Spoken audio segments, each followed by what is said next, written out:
Hey guys, welcome back. This is your tired teacher again at ungodly hours of the night, trying to go ahead and give you some history knowledge on period 4. So it's about almost 1:30 in the morning.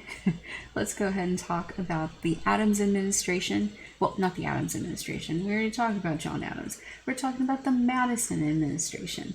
So this is president number 4. So among the topics we're going to talk about today, we're going to talk about gerrymandering. We're going to talk about the 2 elections that Madison participates in, which is the election of 1808 and 1812. Plus, we're going to go ahead and talk about the causes of the War of 1812 and the War of 1812 itself. So that's like the big issue surrounding Madison's presidency. So here we go. First up, let's go ahead and talk about gerrymandering, which is kind of relevant to like today's stuff because, I mean, this is an election year, so let's go ahead and figure out how this figures into politics.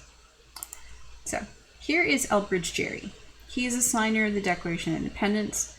He is also a signer of the Articles of Confederation, and he refused to sign the Constitution back in the day because it didn't include a Bill of Rights. So this guy has been involved in like government since the foundings of our country, pretty much. So Elbridge Gerry is, he's governor of Massachusetts and eventually serves as vice president to Madison. So he is going to introduce a term called gerrymandering. They name it after him because of how the district lines were drawn up in Massachusetts. They're so skewed and so like weird and not even like symmetrical and stuff, that a political cartoon was published in the newspaper that kind of made fun of them and saying that, well, this is like in the shape of a salamander. So basically he was defining the boundaries, the political boundaries, in such a way that it would diminish the voice of the opposing party. So, let's say the Federalists were to do this, they would draw the districts in such a way that it would spread out the Democrat-Republicans, and vice versa. I mean, both political parties have done this. But anyways, this is a practice still done today. District lines are usually drawn at the census, so that's why 2020 is a freaking important year. Fill out your damn census. Because they go based off population, and whoever is the party in charge of the state government at that time. So another reason why the election in 2020 is so damn important. Like, seriously, guys, this election important. So anyways, I digress.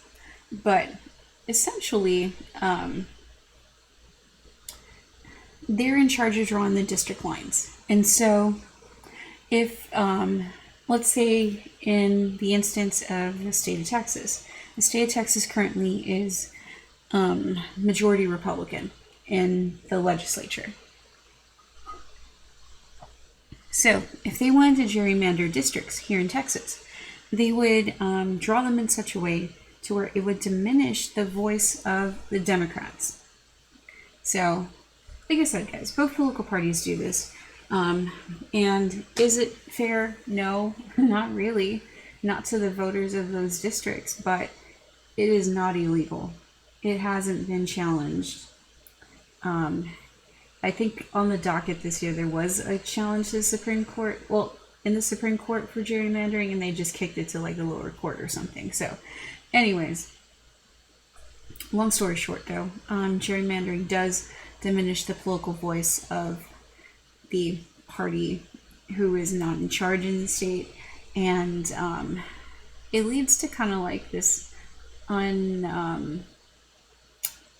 really this inaccurate look at how the political parties or their supporters are spread throughout these areas. So yeah, that's the concept of gerrymandering, and it's alive and kicking today, guys.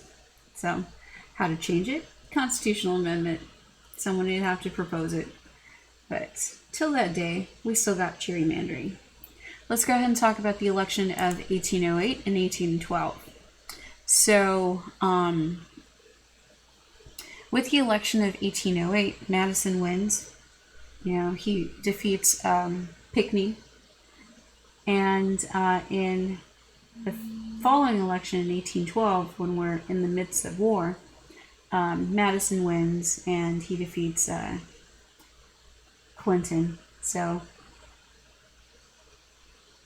that's pretty much the two elections that Madison wins. So the Democrat-Republican parties have lost a lot of support because of that Embargo Act in New England. So that's why you see on the electoral maps here, Madison does not carry those areas whatsoever. Like, those are Federalist strongholds. Plus, the policies of Jefferson kind of hurt Madison in that sense concerning trade. So James Madison and his wife Dolly are going to go ahead and live in the White House, and they are in charge when the War of 1812 breaks out. So Dolly Madison, we'll talk about her in a little bit when we cover more of the war. But essentially, with the election of 1808, Madison is a pretty bright guy. I mean, this guy was like deemed the father of the Constitution. And he works side by side with Jefferson to develop that Democrat-Republican Party. But when it comes to being a leader, Madison is a pretty weak leader. He's not a good public speaker. He's one of those dudes who writes better than he speaks. And he doesn't have Jefferson's like savviness when it comes to politics. So he's going to be kind of different in that regard. But he's able to win the majority of electoral college votes in this election, and he's going to, have the Federalists gain seats in Congress, though. So they're going to like butt heads a lot. Now, with trading rights, remember he inherits that Embargo Act from Jefferson. So the Embargo Act was a big disaster for our economy, right? Because, it limits trade for us. So what is going to happen instead is he's going to get Congress to pass the Non-Intercourse Act, which, yeah, I know, guys. I could already hear you guys laughing. But seriously, this is what it means. Americans could trade with European nations now who are at war, with the exception of Britain and France. Because if you guys remember, the Embargo Act limited trade to all nations at war in Europe at that time. So that's why it really hurt our economy. But Non-Intercourse Act, it does a little better. So pretty much we are still wanting to be free of the British interference that they were doing with our merchant ships, because remember, they were impressing our sailors, they were taking over the ships and stuff and basically commandeering them for the British Navy. But so Madison's going to do something kind of dumb, honestly. He's going to pass, Congress actually is going to pass Macon's Bill number 2. And what we try to do is we try to dangle like a little carrot, so to speak, in front of France and Great Britain. So we basically say in Macon's Bill number 2 that if either France or the British stop violating our neutral trade rights with them, we would stop trading with the other party. So for example, if France decided to stop violating our neutral trading rights, then we would stop trade with Great Britain, and vice versa. So Napoleon, being Napoleon, is going to see a prime opportunity to screw us over. So what he does is like, yeah, United States, I'll agree to this Macon's Bill number 2. So then we impose an embargo on the British only, but then Napoleon's gonna resume pretty much attacking our ships. So it's yeah, it was just a dumb idea. But anyways, let's go ahead and talk about the big deal at hand here. let's talk about the War of 1812 and what caused it, because essentially this is the big thing from Madison's presidency.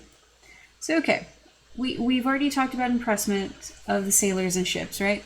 So those are our maritime grievances. Now, in Congress, we've got a new group of politicians. These guys are essentially the babies of the revolution. And so they're going to be pro-America, like, for everything. We're going to call them war hawks, as they're going to push for war. Then, I mean, in the Northwest and in the territories, we got a lot of land-hungry settlers who want to expand. So they're going to see war as like an opportunity to expand our nation. Canada. Okay, we tried to invade Canada back during the Revolution, and it failed miserably.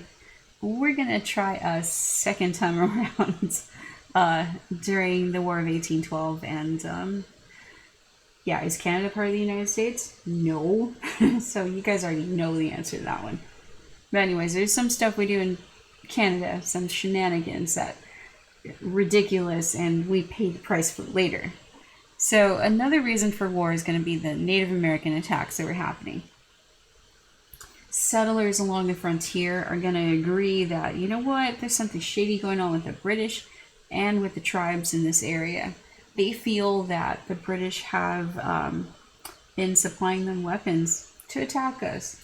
So, big conspiracy theory ideas floating around at that time about the attacks from the natives.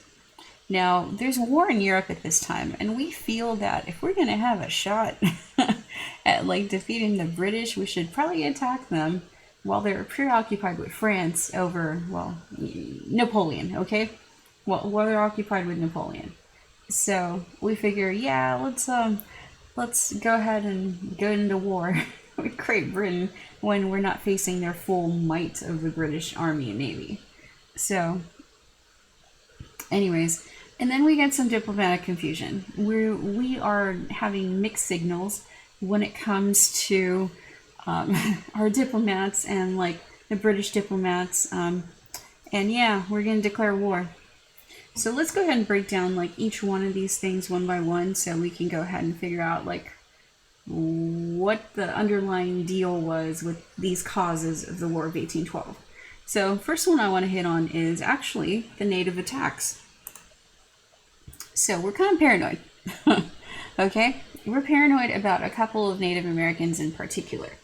So one of these Native Americans in particular is going to be Tecumseh and his brother, which we're going to refer to as the Prophet. So when the Treaty of Grenville was signed, you know, that ended Little Charles' War, a lot of tribes are like super upset. I mean, they were forced to surrender Ohio, Michigan, Indiana, like that area. So as the settlers keep pushing and pushing into native territory, these Shawnee leaders, you know, Tecumseh and the Prophet, are going to emerge, and they're going to be like, you know what, let's organize a whole bunch of Native American tribes into a big confederation, and this paranoids the white settlers. They're going to be like, what the hell, why are these natives organizing? So they're going to call upon the army and the government to, like, you know, see what's what.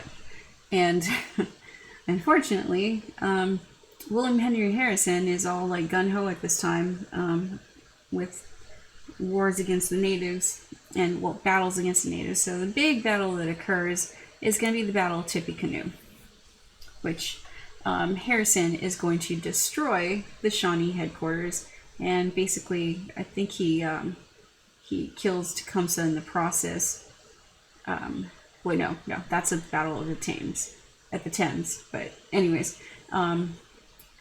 the British do provide aid to Tecumseh and his forces, but yeah, this kind of like fuels the fire pretty much, and Americans are going to start blaming the British again now that they've got proof for instigating this rebellion. So it just pushes the tension further and further towards the British, and we're highly suspect. Okay, let's talk about those warhawks. All right, like we said, these guys are the babies of the revolution. I mean, they're elected in 1810, so they're brand new congressmen. And they're like so pro-America. I mean, like, hardcore pro-America. And they're going to be very Democrat-Republican. They're mostly from the South and the West. So the newer areas, pretty much, of the country. And what they want to do is make America, like, freaking awesome. So they want to expand into Canada, into Florida, into Mexico. These guys are Manifest Destiny before Manifest Destiny. Like, for real. They want to, like, expand all over the place. So they have, like, such a strong pride in this country, such a strong sense of nationalism that's kind of like what they're seeking. They're seeking more territory for more political power, essentially, to make America look like a greater nation on the world scale. So they're gonna be so anti-British, because remember, babies of the revolution, these guys are like, no, no, Great Britain, no.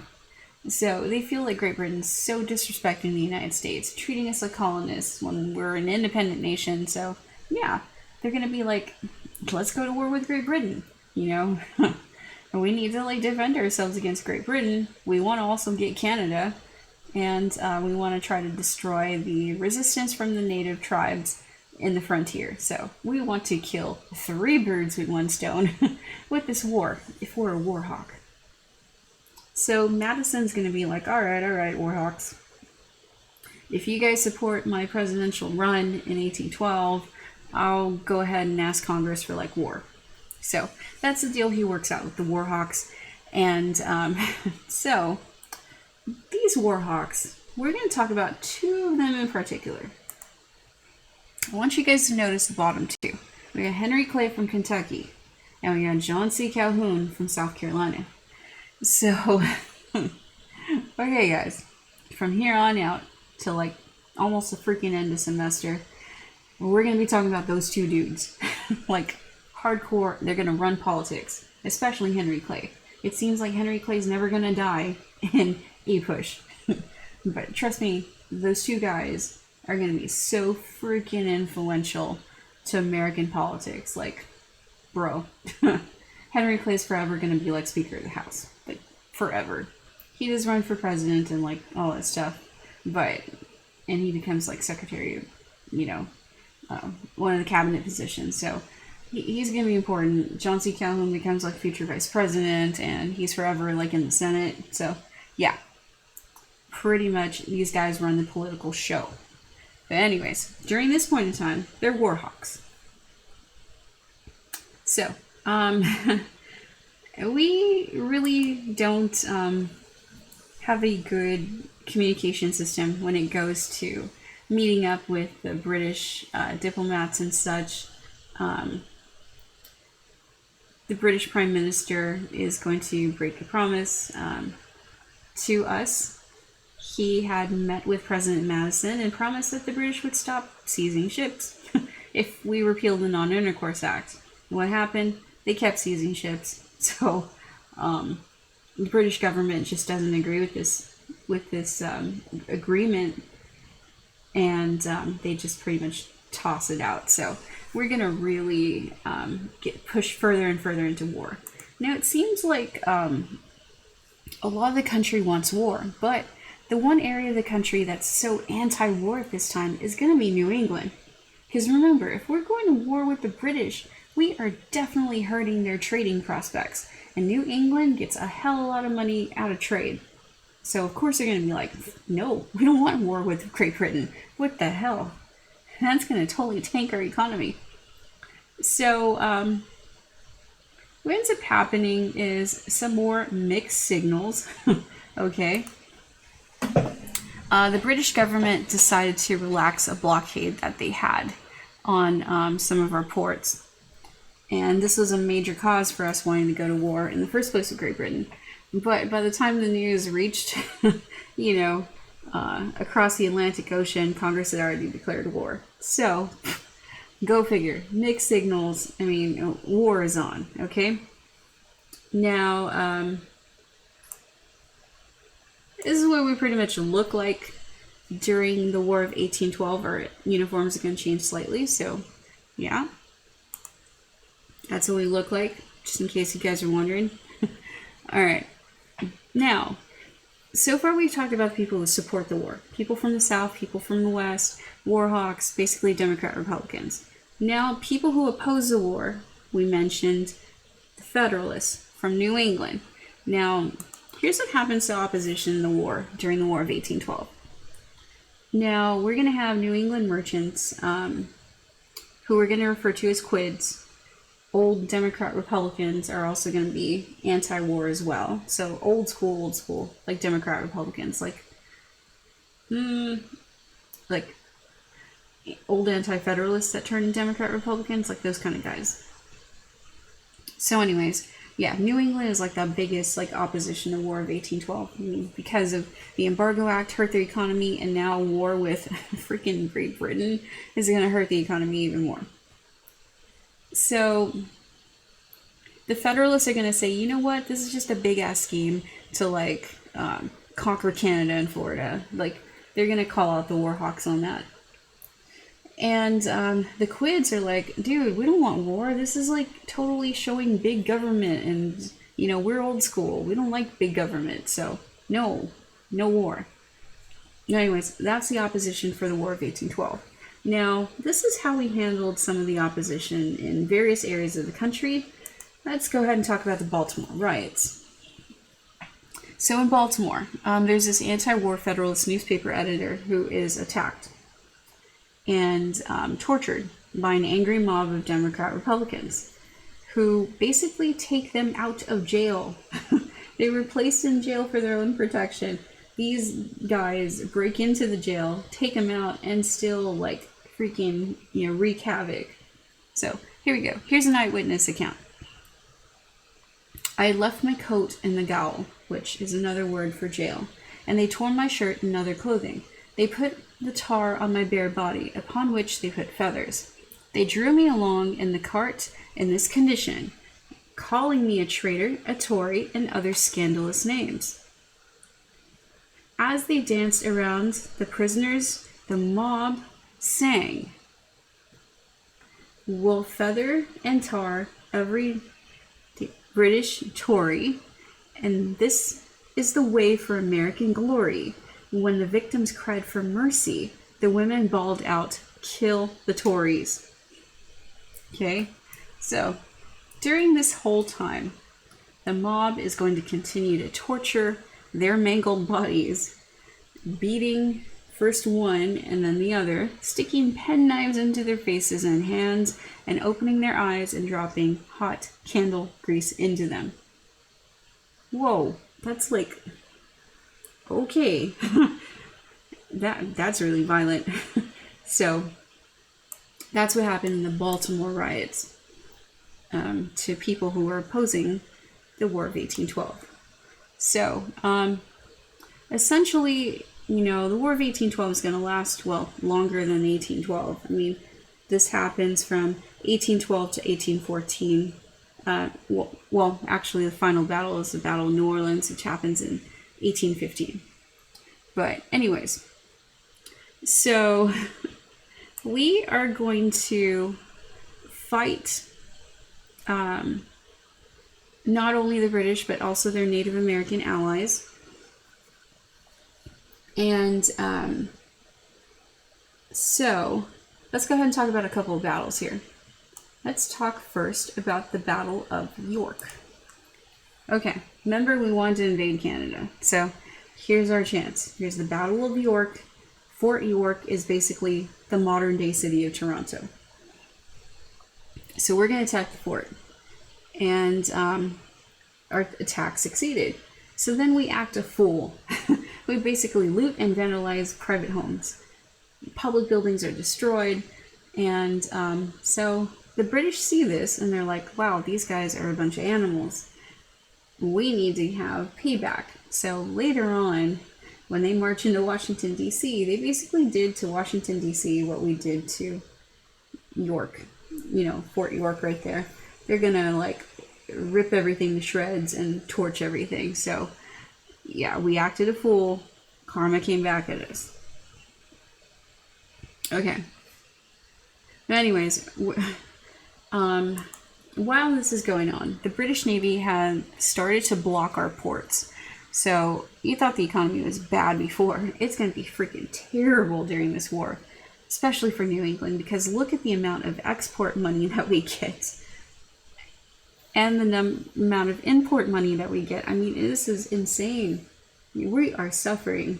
The exports that we get, it's going to be like a double-edged sword, because this is going to kind of force us to start manufacturing goods on our own. So in a way, this blockade ends up being positive in that regard, but negative as far as like financially. So it's, like I said, it's a double-edged sword. All right. So a lot of the fighting for the War of 1812 happens at sea. So let's go ahead and see how we stack up against the British Navy.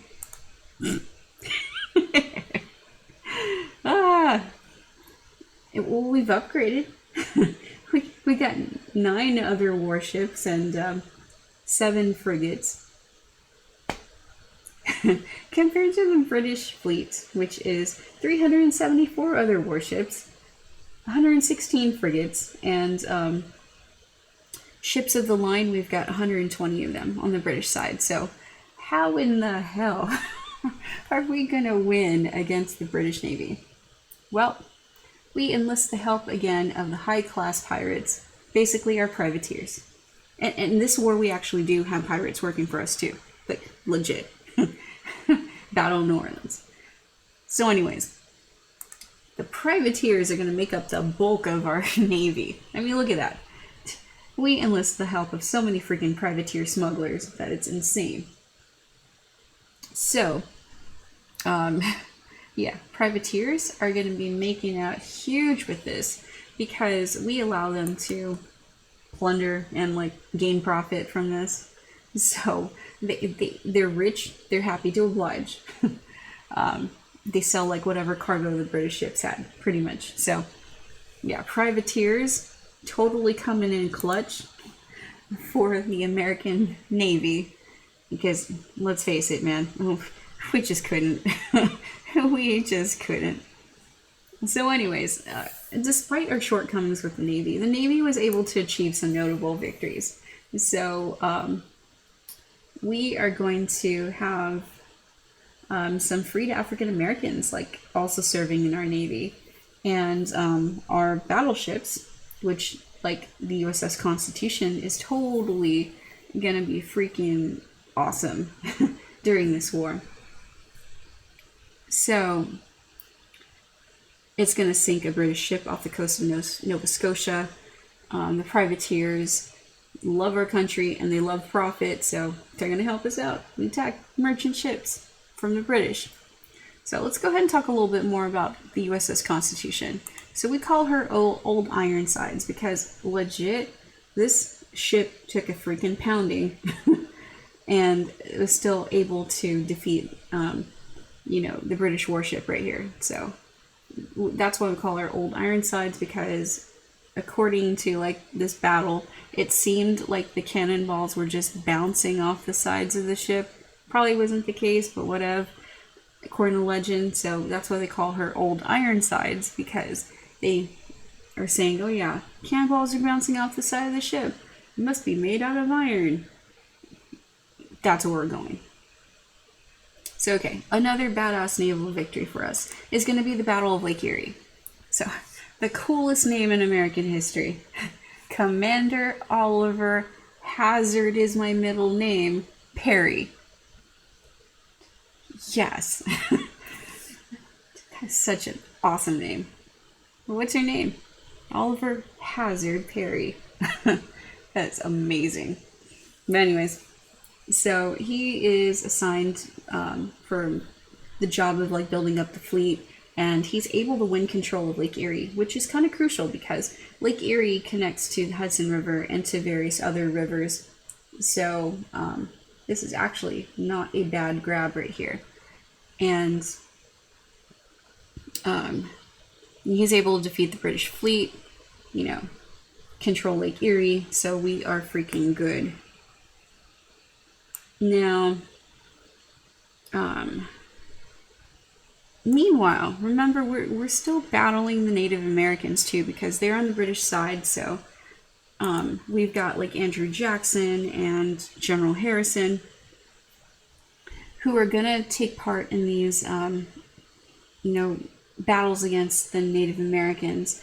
And so General Harrison is going to destroy British and their combined forces with their native allies at the Battle of the Thames.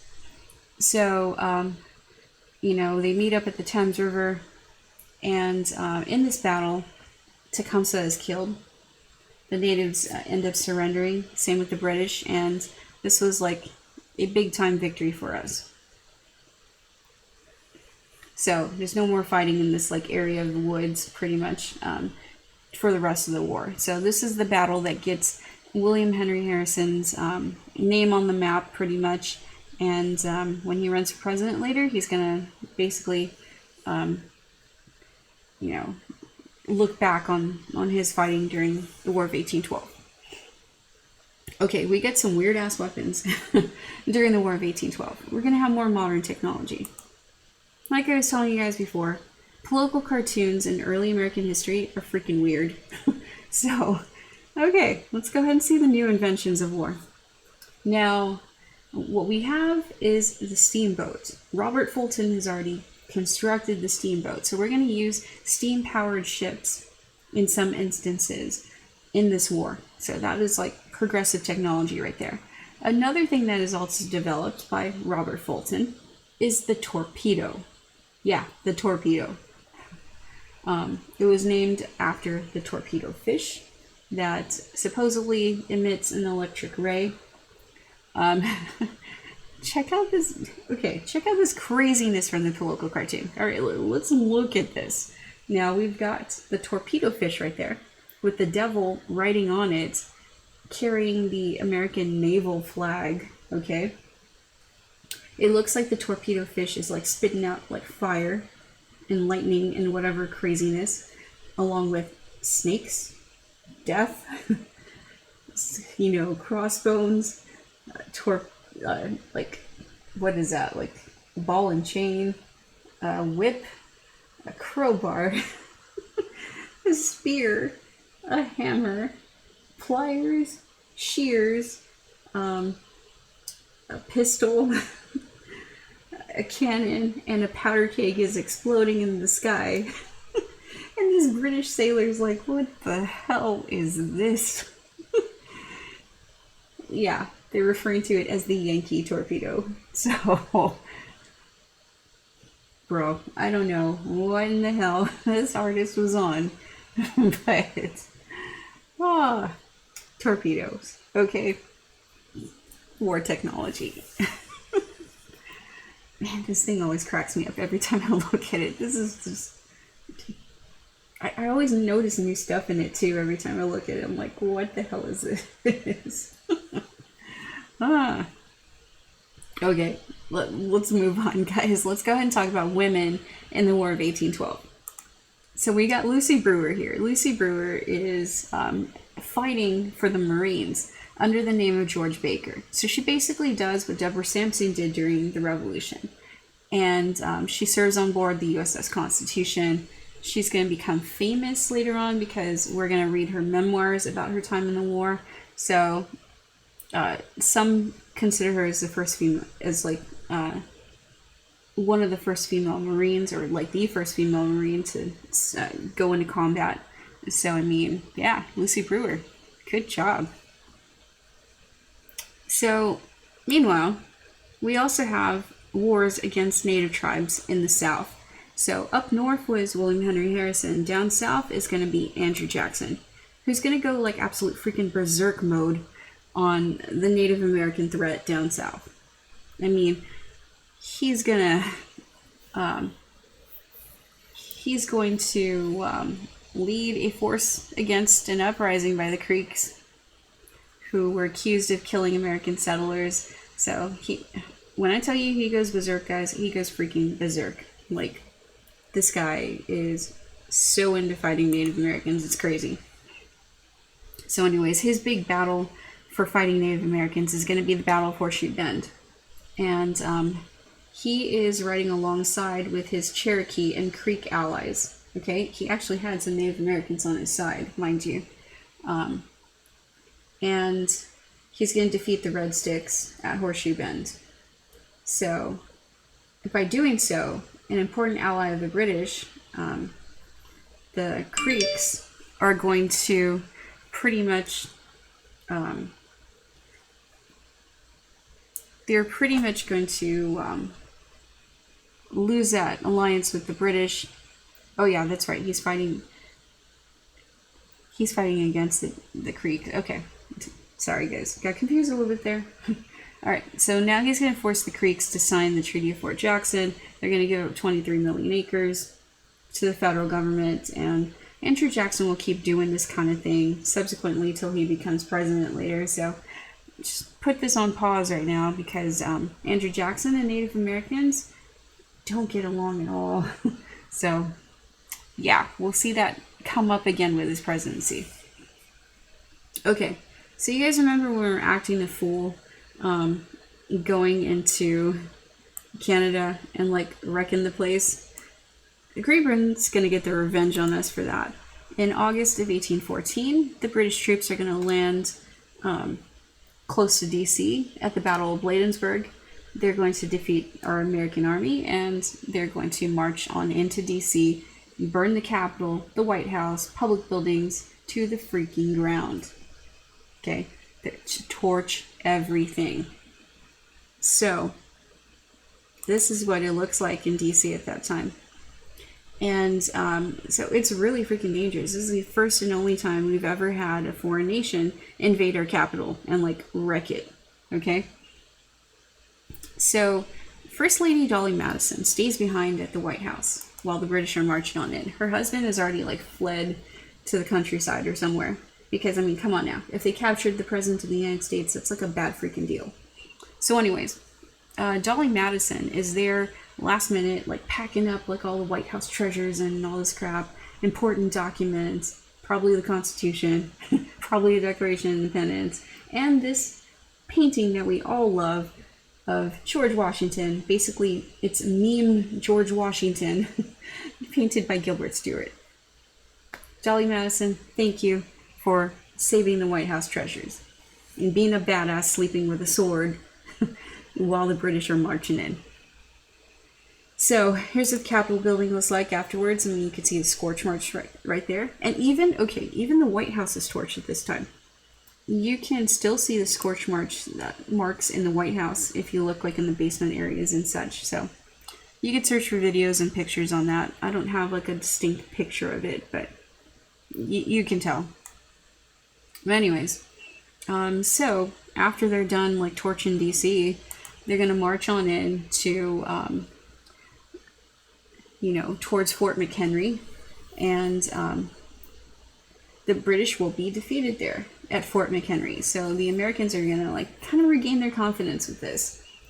Because of the Battle of Fort McHenry, Francis Scott Key, who's like looking over it, at Fort McHenry while he's detained on a ship overnight, he sees like the bombs bursting in air and everything, and this inspires him to write the Star-Spangled Banner.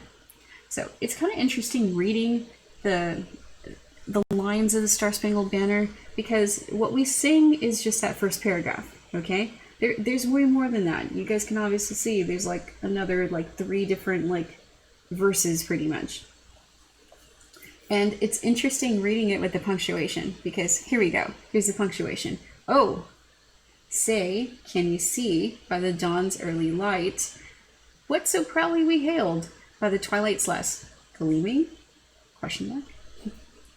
Whose broad stripes and broad stars through the perilous fight o'er the ramparts we watched were so gallantly streaming? Question mark. And the rocket's red glare, the bombs bursting in air, gave proof through the night that the flag was still there. Oh, say, does that star-spangled banner yet wave o'er the land of the free and the home of the brave? Question mark. So you see, it takes on like a whole different meaning when you read it with punctuation, but Anyways, that's our Star Spangled Banner. Francis Scott Key, highly influenced by the bombing of Fort McHenry. So anyways, moving on. Let's go ahead and end this war. Alright. So, essentially this war was more like a nuisance in the British's side, because, I mean, they're busy fighting Napoleon in Europe, and they didn't want to freaking deal with us. So, we signed the Treaty of Ghent in December of 1814. And essentially this Treaty of Ghent is basically saying, well, nobody won. we stick with our territory. We're just calling it quits because we're done, okay? Seriously, if the British, like, concentrated their efforts on us, they probably would have taken us over. Like, no joke. We surely were not winning this war.